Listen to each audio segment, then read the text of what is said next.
안녕하세요, 이덴입니다. 제가 또 돌아왔습니다. 제가 저번 시간에 무슨 얘기를 했죠? 제가 저번 시간에 카메라 있는데 뒤에 보네. 제가 저번 시간에는 이 핀란드라는 나라가 사실 이민을 준비하는 것보다 이민을 와서가 더 힘든 국가라고 얘기하지 않았습니까? 뭐 못 보신 분들이 훨씬 많겠지만, 근데 뭐 저는 그렇게 생각합니다. 사실 정말 이민을 준비하고 이민 오기 전에 그 설레는 뭐 그런 것보다 사실 핀란드는 저는 이렇게 생각해요. 뭐 세계에서 6년 연속 가장 행복한 국가다, 인정. 그거는 뭐 어쨌든 지표가 보여준다고 하니까. 교육 강국, 그것도 어느 정도는 인정. 그리고 세계 최고 수준의 워라밸, 그것도 어느 수준에서는 인정. 하지만 그럼에도 불구하고 저는 핀란드가 생각보다 이민 난이도가 굉장히 높은 국가라고 얘기를 합니다. 저는 그리고 이런 영상이 어느 정도 필요하다고 생각을 해요. 왜냐면은 환상과 꿈에 이렇게 막 젖어 있어서 핀란드에 왔다가 막상 이 핀란드의 현실을 경험하시면은 좀 진짜 그런 멘탈이 나갈 수가 있거든요. 제가 그 멘탈 나간 사람 중에 한 명이었고, 그래서 오늘 같은 경우에는 제가 핀란드에서 8년 정도 살면서 왜 핀란드가 이민 와서가 더 힘든 국가인지에 대해서 집에 이렇게 차 타고 가는 길에 여러분하고 좀 공유를 해볼까 합니다. 자, 핀란드가 왜 이민 국가로서 되게 난이도가 높을까요? 제가 이거는 다른 영상에서도 많이 설명을 들었는데, 일단 사람이 살면서 날씨가 차지하는 영역이 엄청 큽니다. 아마 여러분들은 잘 모르실 수도 있을 거예요. 왜냐면 여러분들은 사계절이 뚜렷한 가을에는 이제 잎이 빨간색 노란색으로 물들고, 여름에는 정말 뜨겁고, 겨울이 있지만 봄이 찾아오는 보장이 있는 정말 아름다운 금수강산 대한민국에서 살고 계시지 않습니까? 하지만 이 핀란드라는 국가는 겨울이 정말 어마어마하게 길어요.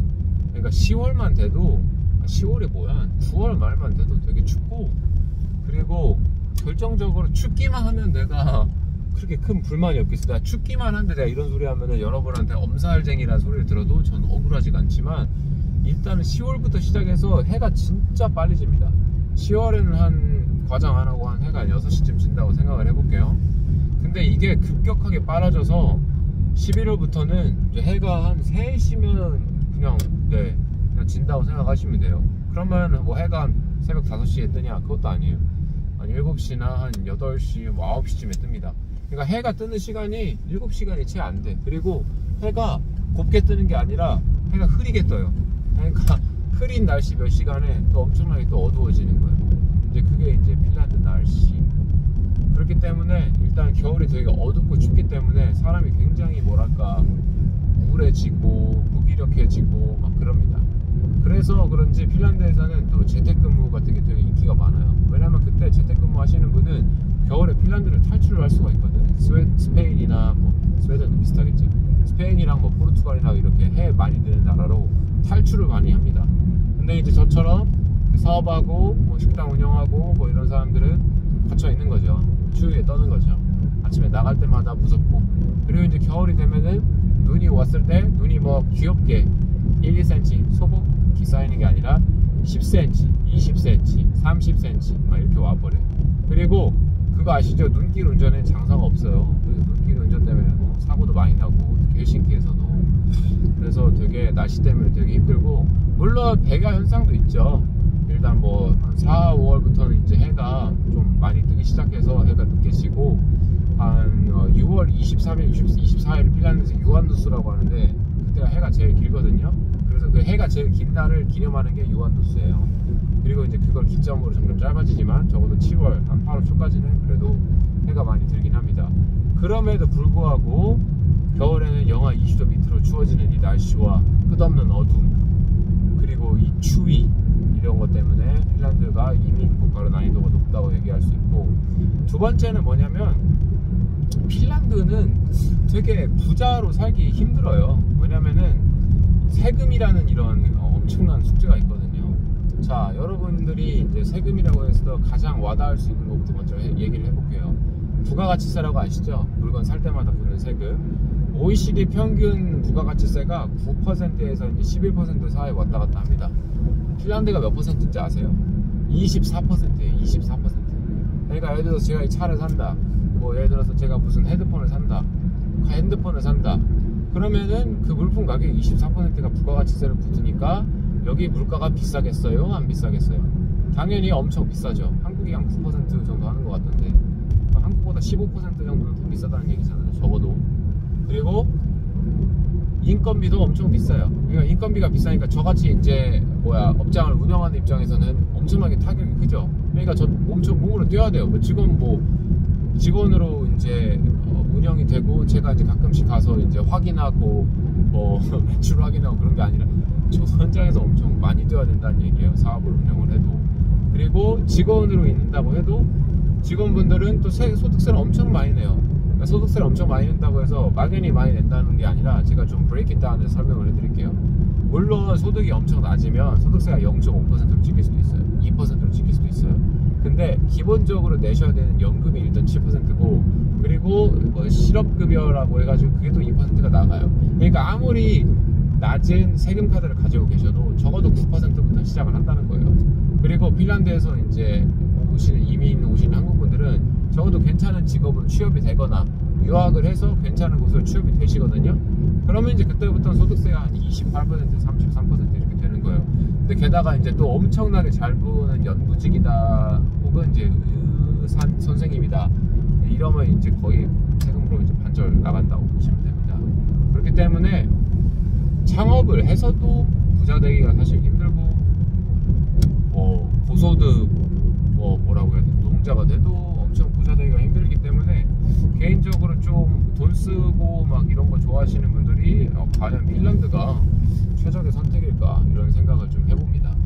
그리고 마지막으로 이제 얘기를 드려야 될 게 한국 하면은 어떤 나라입니까? 그래도 뭐랄까 되게 어울려 살기 좋은 나라 아닙니까? 그러니까 여러분들은 생각하시면 저는 한국 사람한테 치여 살고 이런 거 싫은데 무슨 말씀 하시는 거예요? 이렇게 생각하실 수 있겠지만 적어도 어울려 칠 사람이라도 있지 않습니까? 산악회도 있고 배드민턴 동호회도 있고 핀란드 사람들은 한국 사람하고 국민성이 완전 정반대라서 진짜 극아이인 분들이 많아요. MBTI로 따지면은 되게 내향적이고 사람 만나는 거 별로 안 좋아하고 자기 시간 갖는 거 좋아하고 그래서 누구 친구 사귀는 게 쉽지가 않아요. 그러니까 제가 인성에 문제가 있어가지고 핀란드 친구가 많이 없는 게 아니라 여기 계신 한국분들 거의 다 핀란드 친구들 많이 없을걸요? 거의 있어도 한두 명? 핀란드 사람들도 문제는 똑같다는 거. 여기는 일단 친구 만들기도 어렵고 되게 내향적이시고 그리고 이상하게 외로운 국가예요. 그러니까 외로운 국가다 보니까 가뜩이나 여기서 이제 추워 죽겠고 세금 막 많이 내고 이러는데 만날 친구도 없고 터놓을 사람까지 없다고 생각해보세요. 얼마나 힘든가. 이제 그 정도는 이제 어느 정도 각오를 하시고 이제 핀란드에 오셔야 되는 겁니다. 제가 이제 이런 영상을 올리면은 또 얘가 핀란드에서 가가지고 적응 못해서 이렇게 징징거리네 이렇게 얘기하실 수도 있겠지만 그렇게 생각하는 분은 있죠. 하지만 저는 나름대로 8년 동안 핀란드에 살면서 이제 조금 자리를 잡아서 핀란드에서 그나마 꽤 잘 살고 있는 사람이 이렇게 얘기하는 거라는 것도 좀 알고 계셨으면 좋겠습니다. 그리고 제가 이런 영상을 찍는 게 핀란드 진짜 아니니까 오지 말라는 영상이 아니라요. 그런 취지가 아니라 웬만하면 너무 기대를 높게 가지고 핀란드로 오시지 말라는 거예요. 기대가 너무 높으면 실망도 큰 법이니까요. 그리고 이번 영상까지 올리고 다음 영상에서는 제가 핀란드가 그래도 왜 이민국가로서 진짜 괜찮은 국가인지에 대해서 영상을 올려보도록 할게요. 어딜 가나 어느 물체를 대하나 어느 국가를 대하나 어떤 사람을 대하나 공과 과가 있는 법입니다. 공과 과가 있는 법이기 때문에 오늘은 그냥 핀란드에서 꽤 오랫동안 산 사람이 핀란드의 과에 대해서 얘기했다. 그냥 그 정도로만 이해해 주시면 그러면 될 것 같아요. 그 정도면 될 것 같습니다. 그리고 저는 그러니까 핀란드를 오려고 하시는 분들한테 이렇게 저주를 퍼부는 게 아니라 오히려 핀란드에 와서 조금이라도 적응을 잘 하셨으면 좋겠다는 마음에서 이 영상을 찍는다는 점도 제가 생색 아닌 생색 한번 또 내보도록 하겠습니다.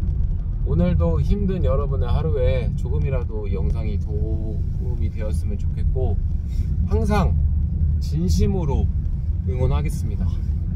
그러면 헬싱키에서 지금까지 이레이였고요. 다음 영상에서 또 뵙도록 하겠습니다. 항상 감사합니다.